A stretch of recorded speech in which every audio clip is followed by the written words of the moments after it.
नमस्कार साथियों।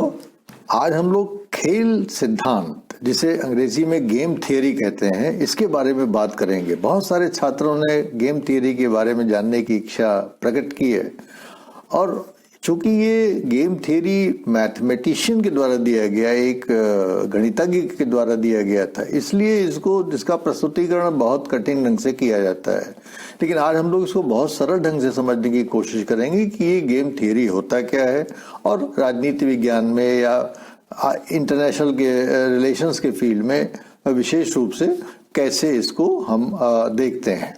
तो पहले ये समझ लीजिए कि जॉन एफ नैश एक बहुत बड़ा मैथमेटिशियन था, जो प्रिंसटन यूनिवर्सिटी अमेरिका की, उसमें वो गणितज्ञ था, और उसने काफ़ी समय अपना दिया इस सिद्धांत को, गेम थियरी को डेवलप करने में। और उसकी वजह से उसको लोग विक्षिप्त सा समझने लगे थे कि वो कोई मानसिक रूप से विक्षिप्त व्यक्ति है। इतना वो अपने मशगूल रहता था अपने इस इन्वेस्टिगेशन में, इस रिसर्च में। और अंततः 1994 में उसको नोबेल प्राइज इन इकोनॉमिक्स दिया गया, और उसको नोबेल प्राइज इन इकोनॉमिक्स उसके गेम थियरी के लिए दिया गया। तो आज ये समझते हैं कि नैश ने जिस प्रकार से हम लोगों को गेम थियरी के बारे में बताया, या नैश का जो गेम थियरी का सिद्धांत है वो है क्या। देखिए, इसका बहुत सरल ढंग से हम समझेंगे। इसमें कोई भी मैथमेटिक्स और गणित का हम प्रयोग नहीं करेंगे, और बहुत ही सरल ढंग से हम समझने की और आपको कन्विंस करने की, समझाने की कोशिश करेंगे। एक बात तो आप ये समझिए कि गेम थियरी में जो खेल सिद्धांत है, खेल तो हम सभी लोग खेलते हैं, बचपन से आप खेल खेलते आए हैं। कोई ऐसा नहीं होगा जो कहे कि साहब हमने खेल न खेले हो, चाहे वो खेल का स्वरूप गुल्ली डंडा रहा हो, कबड्डी रहा हो, पेड़ पे चढ़ने छुअन छुपाई रहा हो, या सोफिस्टिकेटेड गेम जो है hockey, cricket, football, badminton, basketball और वगैरह वगैरह तरह तरह के खेल रहे हों। खेल लेकिन सबने खेला हुआ है, और अक्सर हमने ये देखा है कि एक खेल की जब हम परिकल्पना करते हैं तो कम से कम दो लोग उसमें होते हैं, क्योंकि उसमें इससे की प्रतिस्पर्धा होती है। उसमें हम एक दूसरे से प्रतिस्पर्धा करते हैं। दो टीमें बन जाती हैं, कभी कभी दो ग्रुप बन जाते हैं। जैसे क्रिकेट का ही हम खेल देखते हैं, बहुत बच्चे गली कूचे में क्रिकेट खेलते रहते हैं, फुटबॉल खेलते रहते हैं, कबड्डी खेलते रहते हैं, गिल्ली डंडा खेलते रहते हैं। उसमें दो टीमें बन जाती है, कम से कम दो प्लेयर्स होते हैं। और जब आप खेल खेल रहे होते हैं तो आपके दिमाग में क्या चल रहा होता है, आपको ये पता नहीं होता कि वास्तव में जो खेल सिद्धांत नैश ने प्रतिपादित किया है उसका तो आप पालन कर रहे होते हैं, लेकिन आपको पता ही नहीं होता कि वो खेल सिद्धांत होता क्या है। और आप उस सिद्धांत की बिना जानकारी हुए ही आप उस खेल को खेलते रहते हैं, या उस गेम थियरी को आप इम्प्लीमेंट करते रहते हैं अपने खेल में। तो ये बड़ा मनोरंजक है कि हम एवरी इंडिविजुअल, हर व्यक्ति, हर बालक, हर बच्चा, हर युवक, हर व्यक्ति जब जीवन में खेल खेलता है तो वास्तव में वो खेल के सिद्धांत के अनुरूप ही आचरण करता है, लेकिन उसको पता नहीं होता कि वो खेल का सिद्धांत है क्या। तो आज उसको समझते हैं कि जब आप खेल खेल रहे होते हैं तो हमारे दिमाग में केवल एक चीज चलती है, और वो ये है कि हमको जीतना है। हर आदमी खेल में जीतना चाहता है, और लेकिन खेल में हम कब जीतते हैं? जब हम अच्छा खेलेंगे। और अच्छा खेलना हर आदमी चाहता है, कोशिश करता है। अगर अच्छा नहीं खेलता है तो सोचता है कि अगली बार हम और अच्छा खेल खेलेंगे और हम जीतेंगे। लेकिन एक खिलाड़ी भावना यही होती है कि हम खेल को जीतना चाहते हैं, लेकिन हारने पे हम निराश नहीं होते। ये स्पोर्ट्समैन स्पिरिट कही जाती है। तो हम आगे खेल को जीतना चाहते हैं, ये लक्ष्य होता है हर खिलाड़ी का। लेकिन सवाल ये है कि जब आप खेल खेलते हैं तो आपकी जो विजय है वो केवल इस पर डिपेंड नहीं करती है कि आप किस स्तर के खिलाड़ी हैं या आप कैसा खेल खेल रहे हैं। वो इस पे भी डिपेंड करती है कि आपका जो प्रतिस्पर्धी है, आपका जो प्रतिद्वंदी है, जो दूसरा खिलाड़ी है, उसके खेल का स्तर क्या है, वो कैसा खेल खेल रहा है, उसकी चालें क्या हैं, उसके दांव क्या हैं, उसकी सोच क्या है, उसकी रणनीतियां क्या हैं, इस पे भी डिपेंड करता है। तो खेल जब हम खेल रहे होते हैं तो जीतना तो हम चाहते हैं, लेकिन केवल हमारे अच्छे खेलने से ही बात नहीं बनेगी। हमको ये भी देखना पड़ेगा कि हमारे सामने खिलाड़ी किस नंबर का है, खिलाड़ी किस स्तर का है। तो जैसे गांव का खिलाड़ी है, वो कितना भी अच्छा खेल रहा हो, लेकिन भाई हो सकता है कि डिस्ट्रिक्ट लेवल के प्लेयर से वो हार जाए, या अगर डिस्ट्रिक्ट लेवल का कितना भी अच्छा खिलाड़ी हो सकता है कि वो प्रांतीय लेवल के खिलाड़ी से हार जाए, या प्रांतीय लेवल का खिलाड़ी हो कितना भी अच्छा हो, लेकिन हो सकता है राष्ट्रीय स्तर के खिलाड़ी से वो हार जाए, and so on and so fourth. तो कहने का मतलब ये है कि आप बहुत अच्छे खिलाड़ी हो सकते हैं, लेकिन डिपेंड जीत और हार की इस पे करती है कि आपके सामने वाला प्रतिद्वंदी, आपका प्रतिस्पर्धी, वो कैसे खेल से खेलता है, उसकी खेल का स्तर क्या है, वो उसके खेल का लेवल क्या है। तो अब आपको जीतने के लिए क्या करना चाहिए, अपनी रणनीति में क्या सोचना चाहिए। आप हमेशा ये सोचते रहते हैं कि जो आपका प्रतिस्पर्धी है, जो अगला खिलाड़ी है, वो कैसा खेल खेलेगा, उसकी खेल की क्या खूबियां हैं, क्या उसकी खसूसियत है, क्या उसकी खामियां हैं, क्या उसके मूव्स होंगे, क्या उसकी रणनीतियां होंगी, क्या वो करेगा, किस तरह की उसके दिमाग में रणनीतियां चल रही होंगी। और उन रणनीतियों को आप एंटिसिपेट करने की कोशिश करते हैं। एक अच्छा खिलाड़ी वही होता है जो अपने राइवल प्रतिस्पर्धी खिलाड़ी के विचार को, उसकी मूव्स को, उसकी सोच को, उसकी रणनीतियों को एंटिसिपेट करे, और एंटिसिपेट करके एक काउंटर स्ट्रेटेजी अपनी बनाए कि भाई हमें उसका जवाब कैसे देना है। हमारा खिलाड़ी तो बड़ा महान है, बहुत अच्छा है, लेकिन हमें उसको कैसे हराना है। चाहे खिलाड़ी कितना भी अच्छा हो, लेकिन हम सोचते तो ये कि हमें अपने प्रतिस्पर्धी को हराना है और हमें जीतना है। तो ये एक बहुत इंपॉर्टेंट चीज है कि हम खेल के दौरान ये हमेशा सोचते रहते हैं कि हमको प्रतिस्पर्धी खिलाड़ी को कैसे हराना है, उसकी क्या मूव्स हैं। और ये दोनों खिलाड़ी सोचते रहते हैं, ये नहीं कि आप ही सोच रहे हैं, आपका जो प्रतिस्पर्धी है वो भी यही सब बातें सोचता रहता है। तो ये इसमें बहुत इंपॉर्टेंट चीज है कि जो गेम थियरी है वो एक प्रकार से बहुत सारे मॉडल्स बनाती हैं, जिसमें प्रिजनर डिलेमा और ट्रैवलर्स डिलेमा और तरह तरह के जो डिलेमास हैं कि भाई दो प्रिजनर्स हैं, उसको बंदी बना दिया गया, पुलिस ने दोनों से अलग अलग इंटरोगेट किया, एक दूसरे को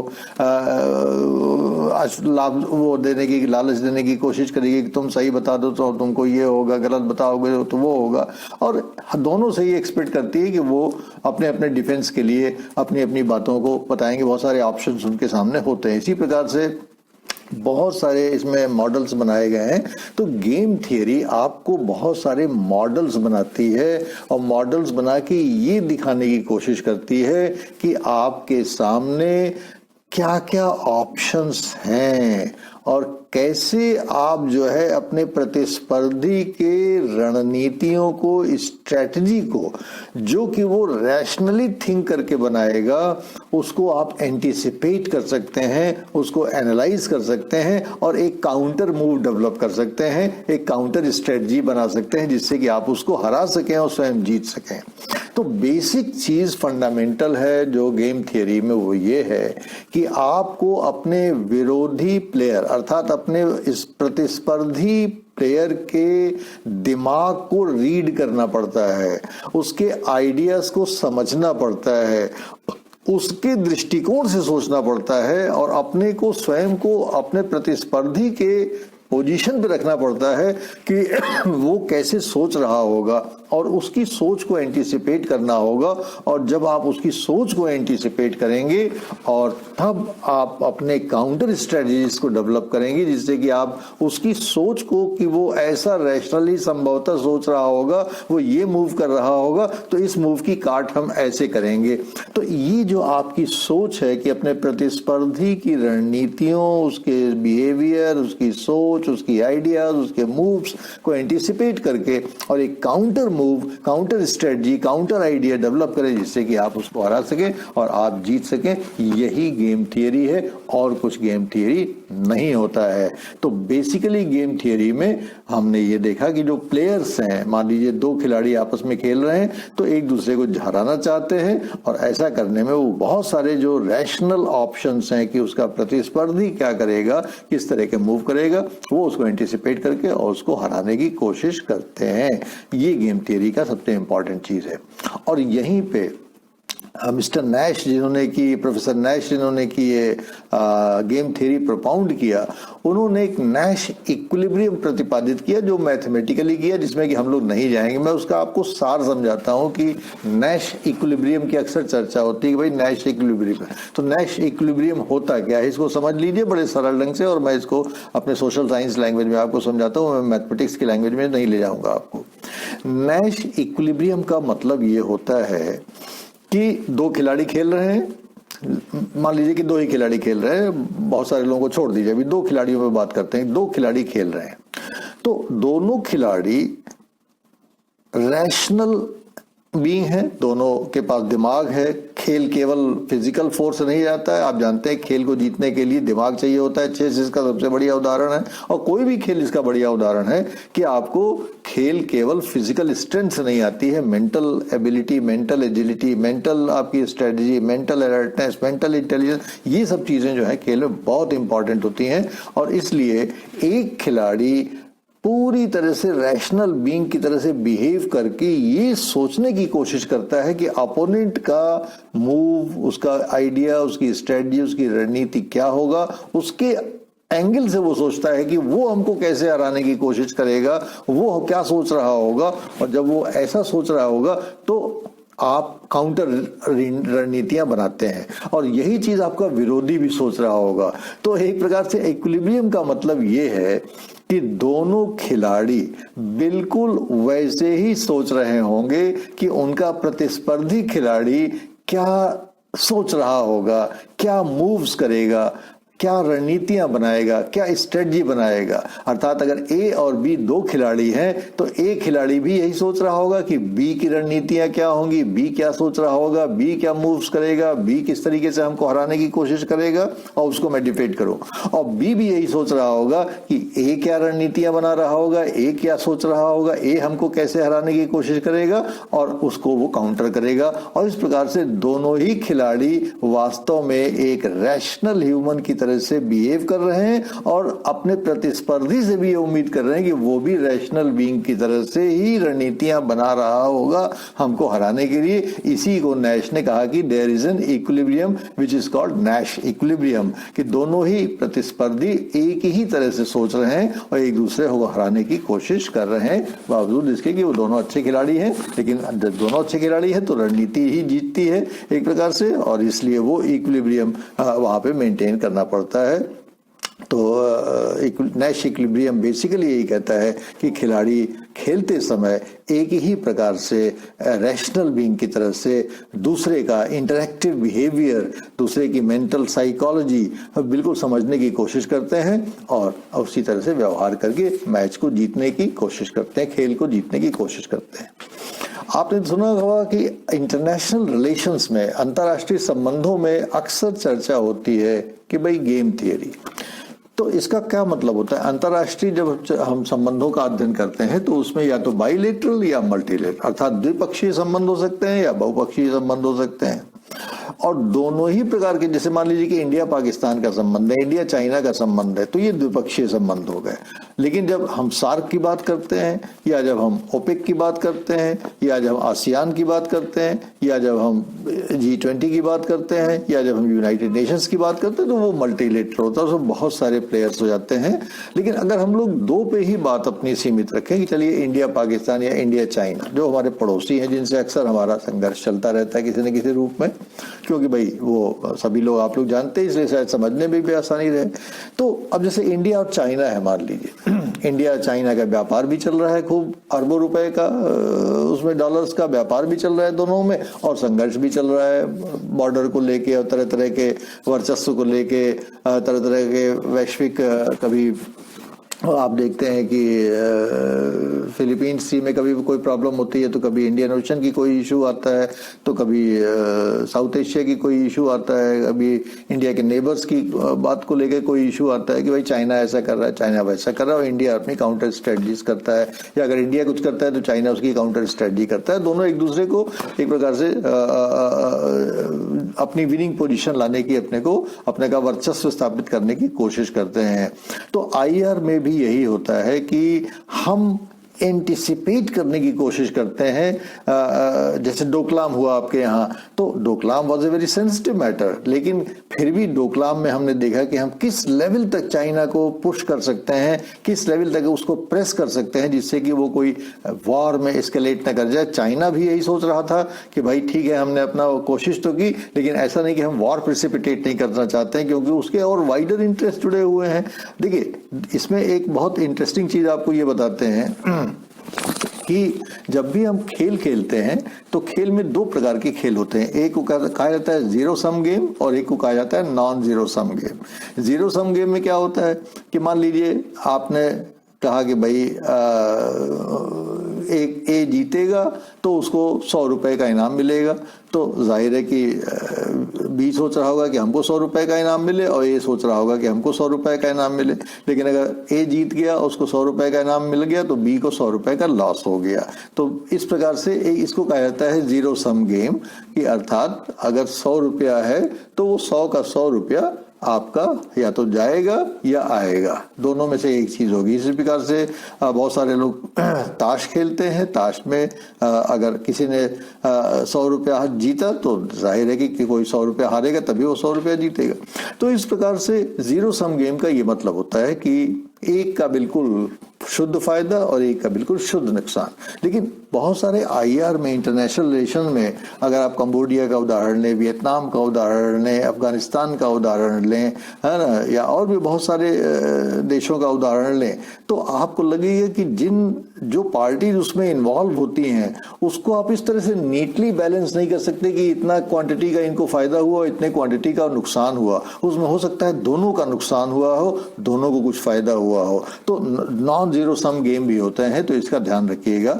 और इसलिए जो इस प्रकार के इंटरनेशनल सेटिंग्स होते हैं उसमें हम एक दूसरे जो प्लेयर्स होते हैं, इंटरनेशनल प्लेयर्स होते हैं, उनके प्ले को, उनके मूव्स को, उनकी रणनीतियों को, उनकी डिप्लोमेसी को, उनकी पॉलिसीज को एंटिसिपेट करने की कोशिश करते हैं। देखते हैं कि वो कितना फ्लेक्सिबल है, उसमें कितनी रिजिडिटी है, कितनी फ्लेक्सिबिलिटी है, किस सीमा तक इनको हम खींच सकते हैं, किस सीमा तक इनको हम कंसेशन डिराइव कर सकते हैं, और किस सीमा के बाद हमको इनको ढील छोड़ देनी है कि भाई कॉन्फ्लिक्ट जो है ना हो जाए। उसकी बहुत इंपॉर्टेंट वजह यह है कि आज जो ग्लोबल सिनेरियो है, इकोलॉजिकल ग्लोबल जो इकोलॉजी है, वो उस ग्लोबल इकोलॉजी में कॉन्फ्लिक्चुअल मॉडल से नहीं बल्कि कोऑपरेटिव मॉडल से चलता है। क्योंकि आज बहुत सारा जो इंटरनेशनल पॉलिटिक्स हो गई है वो व्यापार केंद्रित हो गई है कि हम व्यापार तो करना चाहते हैं, आप पे व्यापार करके आपको डोमिनेट करना चाहते हैं, आपसे पैसे ऐंठना चाहते हैं, और क्योंकि हमारी नीड्स भी हैं, है ना। जैसे चाइना ही है, तो चाइना से हम लोग के चाहे जैसे संबंध हो, लेकिन बहुत सारी ऐसी चीज है जो हम अभी चाइना से पूरी तरह से व्यापार पर प्रतिबंध नहीं लगा सकते। पाकिस्तान ने अगर भारत से व्यापार पर प्रतिबंध लगाया या भारत ने पाकिस्तान से प्रतिबंध किसी कारण लगाया, तो जाहिर है कि किसी का उसमें बहुत नुकसान हो रहा होगा और दोनों देशों में कुछ ना कुछ नुकसान हो रहा होगा। उस फ्रंट पे बड़ी असुविधा हो रही। जो माल मान लीजिए हम पाकिस्तान से डायरेक्ट लेते थे, अब वो हमारे घूम घाम के कहीं इधर उधर से आ रहा है, तो जाहिर है कि उसका टैरिफ बढ़ेगा, ट्रांसपोर्ट बढ़ेगा, उसकी कॉस्ट बढ़ेगी। इसी प्रकार से चाइना से अगर हम व्यापार न करें तो बहुत सारी ऐसी चीजें होंगी जो हमारे कंट्री में क्राइसिस पैदा हो जाएगी, हमारे यहाँ उत्पादन में दिक्कतें हो जाएंगी। तो हमें व्यापार भी करना है और चाइना से अपने संघर्ष को भी देखना है कि वो भी हम एक सीमा तक ही उसको कंसेशंस दे सकें और हमारे ऊपर सॉवरेनिटी के ऊपर कहीं वो आक्रमण न कर दे। और चाइना भी देखता है कि हमारे उसके अपने इंटरेस्ट, तो ये सब लोग देखते रहते हैं। लेकिन कॉन्फ्लिक्ट को फिर भी हम अवॉइड करना चाहते हैं, चाहे हम कितने भी इंपॉर्टेंट हो, कितने भी महान हो, कितने भी बलशाली हो, हम चाहते हैं भाई कोऑपरेटिव मोड से वो चीजें हल हो जाएं। और इसलिए कभी हमें नुकसान भी होता है तो हम उसको सह लेते हैं, लेकिन कोऑपरेशन के टेबल पे हम जाते हैं। ये एक बड़ी इंपॉर्टेंट चीज है और इसमें हमारे मिलिट्री और इकोनॉमी, पॉलिटिकल इकोनॉमी दोनों इंटीग्रेट होकर इंटरनेशनल पॉलिटिक्स करने के लिए हमको एक प्रकार से सहारा देती हैं। और ऐसी सूरत में जबकि हमको आपसे कॉन्फ्लिक्ट भी करना है और कोऑपरेशन भी करना है और हमको ये मूव्स देखना है कि आप किस सीमा तक झुकेंगे और मैं किस सीमा तक झुकूंगा, हम दोनों किस किस विन विन सिचुएशन में रहेंगे, तो उसमें बहुत सारी देखना पड़ता है कि वो एक्टर्स कौन हैं, प्लेयर्स कौन है। चाइना से आप डील कर रहे हैं कि पाकिस्तान से कर रहे हैं कि अमेरिका से कर रहे हैं कि रशिया से कर रहे हैं कि इजराइल से कर रहे हैं कि जापान से कर रहे हैं, आपके सामने एक्टर कौन है, या कि बांग्लादेश से कर रहे हैं हैं श्रीलंका से कर रहे हैं, किससे आपका डील चल रहा है ये आपको देखना पड़ता है। तो आपको पहचानना पड़ता है कि वो एक्टर कौन है, और रूल्स ऑफ द गेम भी देखने पड़ते हैं, क्योंकि जब आप इंटरनेशनल डिप्लोमेसी में आ रहे हैं तो ऐसा नहीं कि आप मनमाने ढंग से कुछ भी करने लगेंगे। खेल जैसे हर खेल के नियम होते हैं, इंटरनेशनल खेल के भी नियम होते हैं, डिप्लोमेसी के भी नियम होते हैं, वो नियम भी आपको पालन करना है, क्योंकि भाई आप भी बहुत सारे प्रोटोकॉल से बंधे हुए हैं, आप बहुत सारे कन्वेंशन से बंधे हुए हैं। फिर आपको ये देखना पड़ता है कि आपके पास चॉइसेस क्या क्या हैं, क्या क्या चीजें आप कर सकते हैं, जो कि आपके पास विकल्प, जिसको विकल्प ए, विकल्प बी, विकल्प सी, विकल्प डी, कि हमारे सामने से हर्बर्ट साइमन ने कहा था कि भाई रैशनल डिसीजन मेकिंग। तो रैशनल डिसीजन मेकिंग में हम लोग क्या करते हैं, रैशनल डिसीजन मेकिंग में यही तो करते हैं ना कि भाई what are the choices, what are the options before us. हमारे पास सबसे इंपॉर्टेंट, सबसे नंबर 1 पे ये चॉइस है, नंबर 2 पे ये चॉइस है, नंबर 3 पे ये ऑप्शन है, नंबर 4 पे ये ऑप्शन है। और इस प्रकार से हम बहुत सारे ऑप्शंस अपने सामने देखते हैं, फिर हम देखते हैं कि किस ऑप्शन को हम ऑपरेशनलाइज कर सकते हैं। हो सकता है कि नंबर 1 ऑप्शन हम चाहें लेकिन नंबर 1 ऑप्शन पॉसिबल ना हो, हमको नंबर 2 ऑप्शन करना पड़े, नंबर 2 ऑप्शन पॉसिबल है, नंबर 3 तो बहुत सारे हम विकल्प अपने पास सकते हैं। तो हमें चॉइसेस देखने पड़ते हैं। फिर हमें ये भी देखना पड़ता है कि भाई जब हम इंटरनेशनल डील्स करते हैं तो ऐसा ना हो कि हमारे कंट्री में ये सिग्नल जाए कि we have been lost, we have been defeated, we have been sold out, we have sold out. तो ये नेशनल इंटरेस्ट, तो ये सारी भी चीजें हमको देखना पड़ता है कि अंत में हम अपने घर में, अपने कंट्री में ये मैसेज दें कि भाई we have done, we are victor, we have gained from the bargain. हम इंटरनेशनल कोऑपरेशन से हमको बारगेन में ये चीज मिली है, तो हम दिखा भी सकें कि पे ऑफ है हमारा, जो चीज हमको है वो मिली क्या है। और हमको ये भी देखना होता है कि ये जो डील चल रही है, ये जो इशू चल रहा है, ये वन एक्ट प्ले है या ये रीप्ले उसका होता रहेगा, बार बार ये समस्या आती रहेगी। तो ये तमाम चीजें हमको इंटरनेशनल डिप्लोमेसी में देखना पड़ता है, और इसके अनुरूप ही देखना पड़ता है कि सामने वाला के मूव्स क्या क्या हो सकते हैं, या इंटरनेशनल कम्युनिटी का मूव क्या क्या हो सकता है, और हमारा उसमें रिस्पॉन्स क्या होना चाहिए, हमारा रैशनल रिस्पॉन्स क्या होना चाहिए, हमारी रैशनल चॉइस क्या होनी चाहिए, और किस चॉइस को हम लेके इंटरनेशनल कम्युनिटी के सामने रखें जिससे कि वो एक्सेप्टेंस हो जाए और हमारे अंदर एक फीलिंग ऑफ विक्ट्री या फीलिंग ऑफ विन आए, और एक विन विन सिचुएशन से हम निकल के आए। क्योंकि इंटरनेशनल कम्युनिटी में ऐसा नहीं हो सकता कि जीरो सम गेम हो जाए कि आपका हानि हो गया, दूसरे का पूरा लाभ हो गया। Everybody wants to be a winner। तो वो विन विन सिचुएशन जो है वो किस तरीके से आए, इसके लिए बहुत सारे मूव्स आपको एंटिसिपेट करने होते हैं। और ऐसा हो सकता है कि ऐसा आप सोचें और अगला न सोचे। कोई आदमी इतना रेकलेस हो, कोई आदमी इतना विम्सिकल हो, कोई आदमी इतना मूर्ख हो या ओवर स्मार्ट प्ले करे कि वो अच्छा बुरा आगा पीछा बिना सोचे बिना देखे जो है इरेशनल डिसीजन ले ले। तो इंटरनेशनल पॉलिटिक्स में जब आईआर आप करते हैं, आईआर में जब आप गेम थियरी करते हैं तो आप इसका भी स्पेस रखते हैं कि कोई एक्टर उसमें नॉन रैशनल डिसीजंस भी ले सकता है। जैसे भारत को सिक्योरिटी काउंसिल से अगर बाहर रखने का मसला है तो अब उसका कोई रैशनल आर्गुमेंट नहीं है, लेकिन चीन बार बार उसमें वीटो कर देता है। तो इसका कोई रैशनल आर्गुमेंट नहीं है, लेकिन चीन सोचता है कि भारत आ जाएगा तो भारत, जबकि चीन के बाद आप जानते हैं कि विश्व की आज भारत 5वीं अर्थव्यवस्था है और हमारा विश्व में चीन के बाद पॉपुलेशन में दूसरा स्थान है। और why should a country like India be unrepresented in the security council as a permanent one? इसका कोई रैशनल लॉजिक नहीं है, लेकिन अब वो चल रहा है क्योंकि चाइना नहीं चाहता कि भारत उसमें जो है सिक्योरिटी काउंसिल में परमानेंट मेंबर के रूप में आ जाए। तो भारत बराबर कोशिश कर, ये एक गेम चल रहा है कि किस तरीके से India wants to get into the security council और China wants to block India's entry into security council. तो ये एक प्रकार से गेम है, और इसलिए जब आप गेम थ्योरी की बात करते हैं तो आपको 4-5 चीजों के बारे में बिल्कुल क्लियर होना चाहिए। Number 1, what is a game? खेल होता क्या है? कम से कम 2 खिलाड़ी हों जिसमें दोनों रैशनली आपने जो है वो खेल को खेलें और अपने चॉइसेस को हमारा जो गोल है उसको प्राप्त करने की कोशिश करते हैं, दैट इज विक्ट्री। प्लेयर्स आप समझ ही गए कि एक्टर्स या प्लेयर्स या जो रैशनल कंपोनेंट्स हैं वो they are called players, rational decision makers हैं वो एक प्रकार से। स्ट्रेटजी रणनीतियां कि गेम थियरी में स्ट्रेटजी का बहुत महत्व है। आप क्या स्ट्रेटजी बना रहे हैं वो तो अपनी जगह पे है, लेकिन आपका अपोनेंट क्या स्ट्रेटजी बना रहा है इसकी आपको पूर्वानुमान लगाना पड़ेगा, और अपोनेंट की स्ट्रेटजी का पूर्वानुमान लगा के आपको अपनी रणनीतियों को काउंटर स्ट्रेटजी के रूप में लाना पड़ेगा।